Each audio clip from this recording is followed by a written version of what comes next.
আমি একজনকে জিজ্ঞেস করেছি, একজন শিল্পী, তাকে 100 বার দিয়েছে পুলিশ। আমি বললাম তোমার কেমন লেগেছে? সে বলছে প্রথম 2-3টা টের পেয়েছি, বাকিগুলো টের পাইনি। কেমনে? ওই যে ফেরেশতারা মুছিয়ে দিয়েছে। ইংল্যান্ড থেকে একটা ছেলেকে ধরে নেওয়া হলো, সে 5 ওয়াক্ত নামাজে যুবকদেরকে দাওয়াত দিত। তার দাওয়াতে 1-2 জন, সপ্তাহে 3-4 জন কালেমা পড়ে মুসলমান হয়ে গেছে। তাকে নিয়ে গেছে। ছেলেটা জন্ম হলো ইংল্যান্ডে, পিতা মাতা এসছে পাকিস্তান থেকে। তার কোনো খবর নাই, খবর নাই তো নাই নাই নাই। আমেরিকার গুয়ান্তানামো জেলখানায় তাকে নিয়ে ঢুকানো হয়েছে। তার আঙ্গুলের এখান দিয়ে সুই ঢুকানো হয়েছে, তার আঙ্গুলগুলো উপড়ে ফেলা হয়েছে, প্রচন্ড আক্রমণ তাকে করা হয়েছে। দাঁড়াতে পারে না ছেলে। 3 মাস কোনো খোঁজ খবর নাই, মা মরণাপন্ন। হঠাৎ করে 3 মাস পরে একবার সে ফোন করেছে বাড়িতে। ফোন করার পরে মা বলছে, ছেলে তুমি কেমন আছো? ছেলে জবাব দিচ্ছে, আই এম গুড, আলহামদুলিল্লাহ। মা বলছে, আলহামদুলিল্লাহ। তুমি কিভাবে আলহামদুলিল্লাহ পড়ো?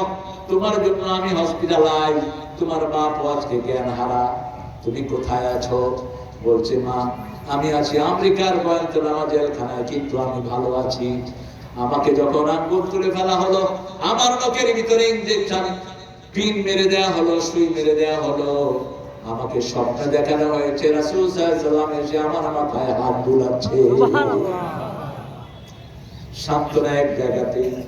আমরা ইসলামের জন্য যখনই কোনো পরীক্ষা দেব, আমাদের সব সান্ত্বনার ব্যবস্থা করে দিবেন কে? আল্লাহ। আপনাদের আশেপাশে যতজনকে আক্রমণ করা হয়েছে, প্রত্যেকের জীবনে এরকম সান্ত্বনা আছে না? আছে।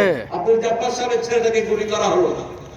বাইতুল শরফের পীর সাহেব হাফেজ আব্দুর রহিম সকালবেলা এসে মিছিলে যাবে। মিছিলের প্রথম শব্দ হলো নারায়ে তাকবীর, আল্লাহু আকবার। আল্লাহু আকবার। তার ওস্তাদরা বলছে, ছেলে রাস্তা খেয়ে যাও।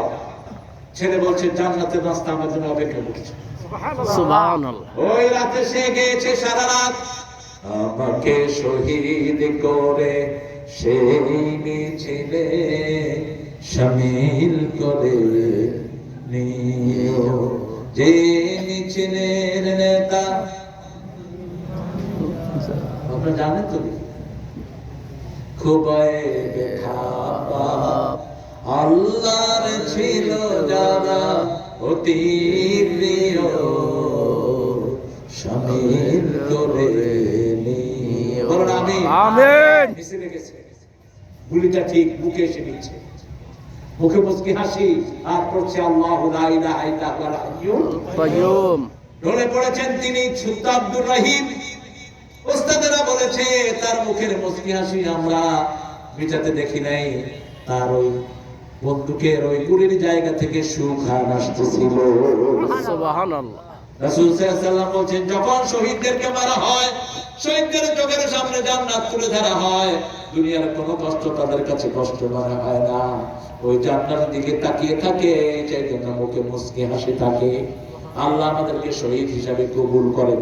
আমিন। শহীদ হতে চান তো? চান তো মুসলমান? হাত তুলে দেখাও দাও। আল্লাহ হাতগুলো কবুল করুন। আমিন। আরো জোরে বলেন আমিন। আমিন। আল্লাহর রাস্তায় যদি জীবনও চলে যায়, মৃত্যুর সাথে সাথে জান্নাত দান করবেন কে? আল্লাহ। আল্লাহ দান করে দিবেন। সেই জন্য আল্লাহ রাব্বুল আলামিন বলেন, উদউ ইলা সাবিলি রাব্বিক, রবের রাস্তার দিকে ডাকো। প্রত্যেক দিন অন্তত 5 জন লোককে বলবো লা ইলাহা ইল্লাল্লাহ। 5 জন লোককে বলবো 5 ওয়াক্ত নামাজ পড়েন। রাজি আছেন তো? ইনশাআল্লাহ। একটা দল আছে এরকম, মানুষকে প্রাণওয়াজ আল্লাহর দ্বীনের দিকে ডাকে। এদের প্রথম ঘর হলো কোরআন অধ্যয়ন। প্রথম ঘর কি? 2 নম্বর হাদিস অধ্যয়ন, 3 নম্বর ইসলামিক সাহিত্য, 5 নম্বর 5 ওয়াক্ত নামাজ। আচ্ছা বলেন তো, এটা কোন দলের কাজ না সব মুসলমানের কাজ? সব মুসলমানের কাজ। 5 নম্বর হলো দাওয়াতি কাজ। 5 নম্বর হলো আপনি মানুষের উপকার করবেন। যেমন রাসূল সাল্লাল্লাহু আলাইহি ওয়াসাল্লাম বলেছেন, মান আশবা'a নাফসাহু ওয়া দারুহু দা'a লাইসা মুমিন। যে নিজে পেট ভরে খায়, তার প্রতিবেশী অভুক্ত থাকে, তার প্রতিবেশী খেতে পায় না, সে কখনো মুমিন হতে পারে না। আল্লাহ কিয়ামতের ময়দানে বলবেন, আমি ক্ষুধার্ত ছিলাম, আমাকে খাওয়াও নাই, আমি পিপাসার্ত ছিলাম, আমাকে পানি পান করাও নাই।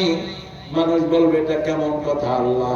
আপনি আমাদের রব, আপনি কিভাবে ক্ষুধার্ত থাকেন? আল্লাহ বলবেন আমার এক গোলাম ক্ষুধার্ত ছিল, তাকে যদি খাওয়াতা সেখানে তুমি আমাকে পেয়ে যেতা। আমার এক গোলাম ক্ষুধার্ত ছিল, তাকে যদি পানি পান করাতা সেখানে তুমি আমাকে পেয়ে যেতা। ওই যে বনি ইসরায়েলের এক পতিতা নারী শরীর বিক্রি করে চলতো, সেই মহিলা ওদের ভিতরে যে বসে আছে, হঠাৎ করে দেখে একটা পিপাসার্ত কুকুর,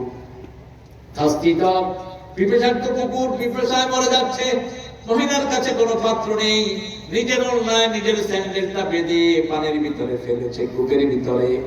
ওই স্যান্ডেল ভিজা যতটুকু পানি চিপে চিপে কুকুরের মুখে দিচ্ছে, কুকুর খেয়ে লেজ দাঁড়াচ্ছে।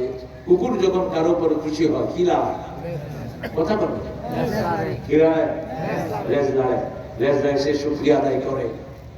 মহিলা দেখে, মহিলার মনে পরিবর্তন হলো, আরে একটা নিকৃষ্ট প্রাণী, একটা খারাপ পানি তাকে খাওয়ালাম, এই পানি খেয়ে সে শুকরিয়া আদায় করছে, আর আমার আল্লাহ আমাকে এত সুন্দর জীবন দিয়েছেন, আমি সে আল্লাহর হুকুম অমান্য করে খারাপ কাজ করছি। ওখান থেকে মহিলা তওবা করলেন, তওবা করে মহিলা জান্নাতি হয়ে গেলেন। সুবহানাল্লাহ। আরেকজন মহিলা বিড়াইকে বেঁধে রেখেছে, নামাজি রোজাদার মহিলা, বিড়াল খাওয়া না পেয়ে কিছুদিন পরে মারা গিয়েছে। ওই বিড়ালের বদদুয়ায় ওই মহিলা নাফরমান হয়ে জাহান্নামী হয়েছে। আপনি কোন প্রাণীকে কষ্ট দিতে পারবেন না, এমনকি গরুর সাথে গরুকে জবাই করার জন্য রাসূল বলেছেন দুটি হক গরুর আদায় করবা।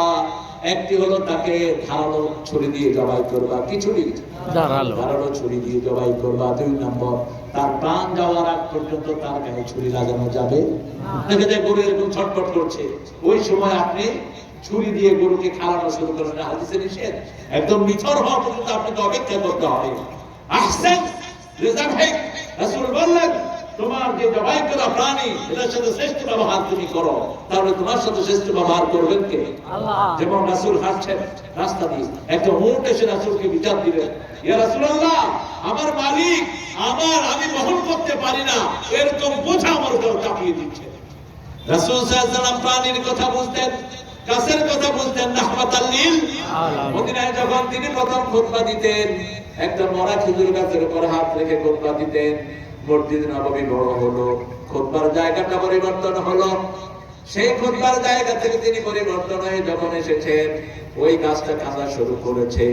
যখন গাছটা কাঁদতো, রাসূল হাত রাখলে গাছের কান্না বন্ধ হয়ে যেত। উটের মালিককে রাসূল সাল্লাল্লাহু আলাইহি ওয়াসাল্লাম ডেকে বললেন, বোঝা, অতিরিক্ত বোঝা তার উপরে চাপিয়ে দিও না। আমরা যেন আমাদের কোন গরু, আমাদের কোন প্রাণীর উপর অতিরিক্ত বোঝা চাপিয়ে না দেই। উদউ ইলা সাবিলি রাব্বিকা বিল হিকমাতি ওয়াল মাউইজাতিল হাসানাহ ওয়াজাদিলহুম বিল্লাতী হিয়া আহসান। শ্রেষ্ঠ তরিকায় কারোর সাথে কথা বলো, আহসান তরিকায়।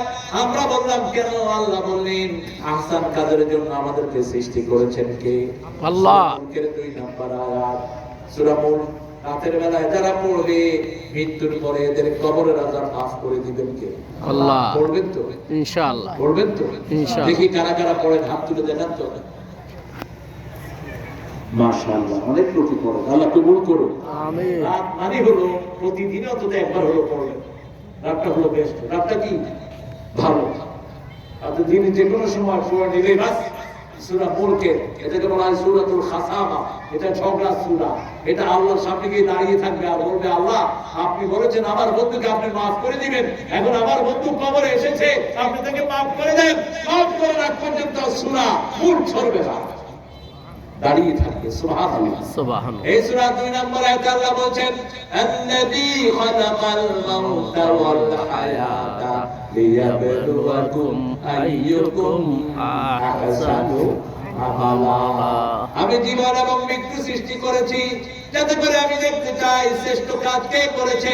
সূরা ফুসসিলাতের 36 নম্বর আয়াতে আল্লাহ বলেন শ্রেষ্ঠ কাজ কি শুনো, আমান আহসানু কাওলা